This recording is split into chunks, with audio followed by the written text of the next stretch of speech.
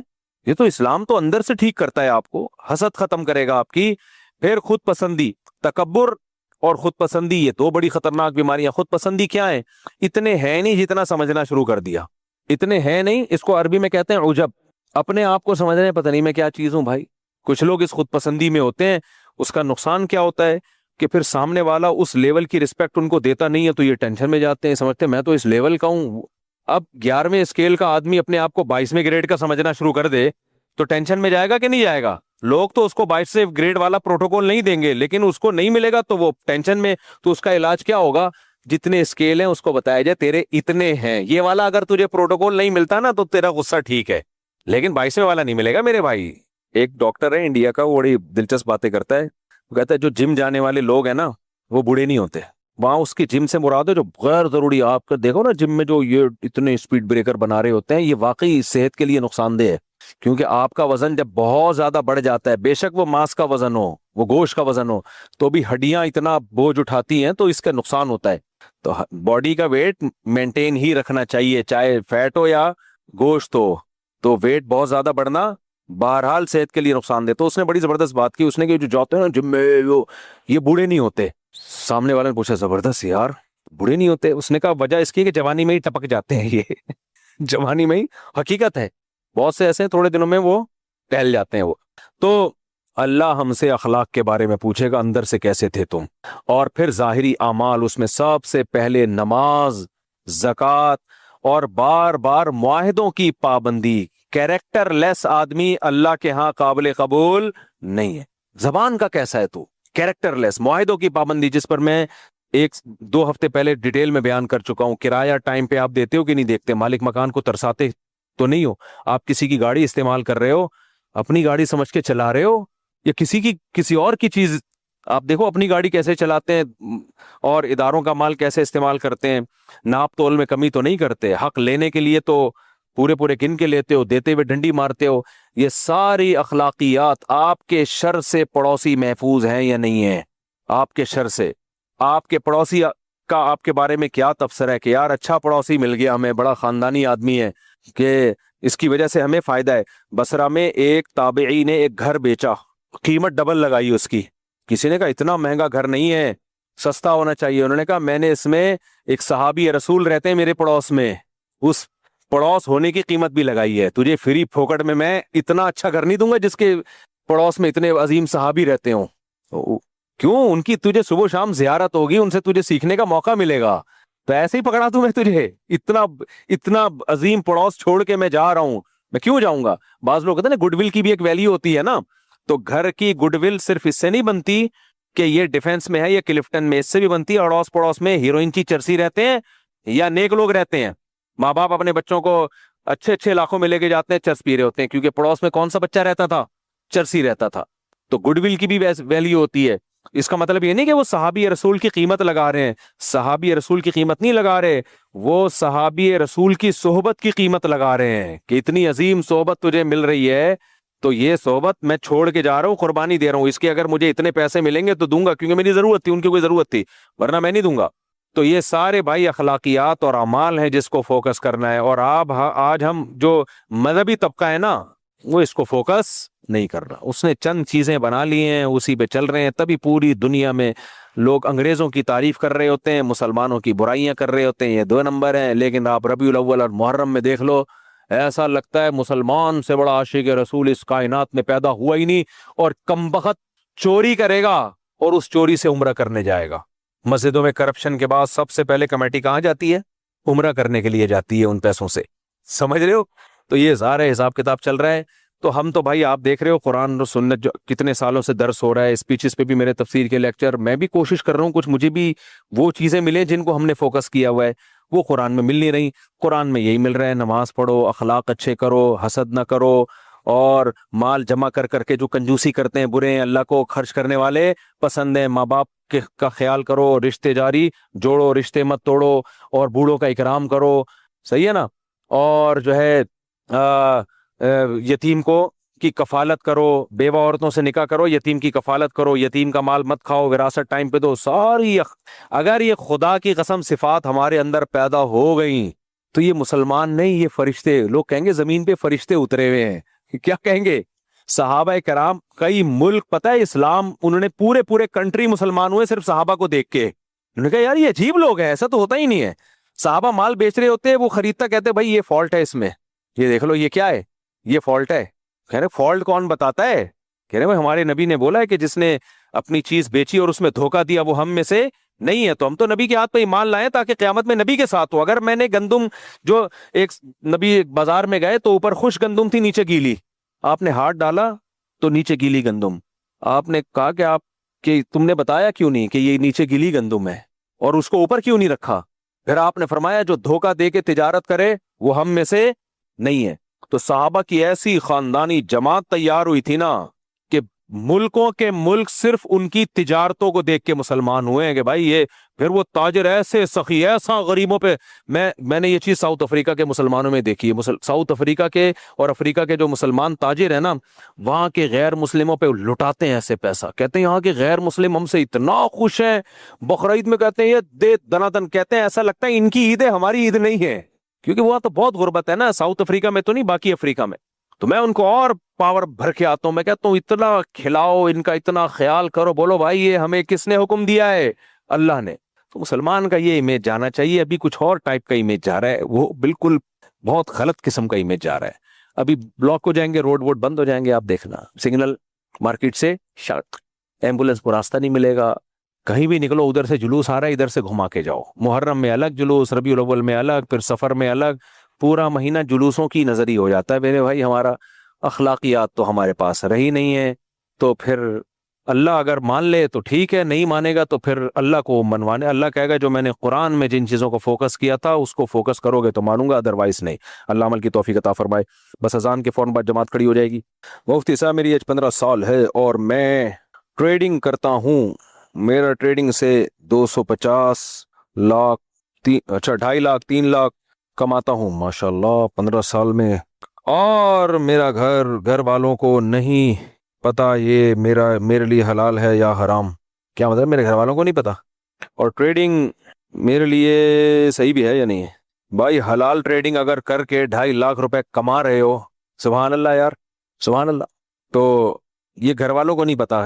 Internet پہ آج کل لوگ نوٹ چھاپ رہے ہوتے ہیں، تو ابا کو اپنے بتا دو، اماں ابا کو بتا دو، ابا اماں خیر خواہی ہوتے ہیں، باقیوں کو نہ بتاؤ، وہ کھا جائیں گے پھر نا، بیوقوف بنا کے کاروبار کے نام پہ نہیں۔ لیکن اب باپ سے زیادہ خیر خواہ کون ہوتا ہے؟ بتانا اس لیے ضروری ہے کہ یہ عمر آپ کی بگڑنے کی بھی ہے، اس عمر میں اتنا پیسہ آنا شروع ہو جائے تو سٹے بازی میں بھی لگ سکتا ہے، لڑکیوں میں لگ سکتا ہے، 20 تو ابا نگرانی کریں گے، اور ابا پہ لازم ہے کہ ایسا نہ ہو کہ ابا ہی سارے کھا جائیں، تو وہ ابا بن کے دکھائیں۔ مفتی صاحب کیا لکھا ہے؟ نیو کراچی کی ایک مسجد میں ایک امام نے یہ کہا ہے کہ شیعہ کے 12 امام اور سنی کے 4 امام حضور صلی اللہ علیہ وسلم کے قدم کی خاک کے برابر بھی نہیں ہے، یہ بات ٹھیک ہے؟ ظاہر ہے نبی کی قدم کے خاک کے برابر کون ہو سکتا ہے؟ کوئی بھی امام نہیں ہو سکتا، اس میں کون سی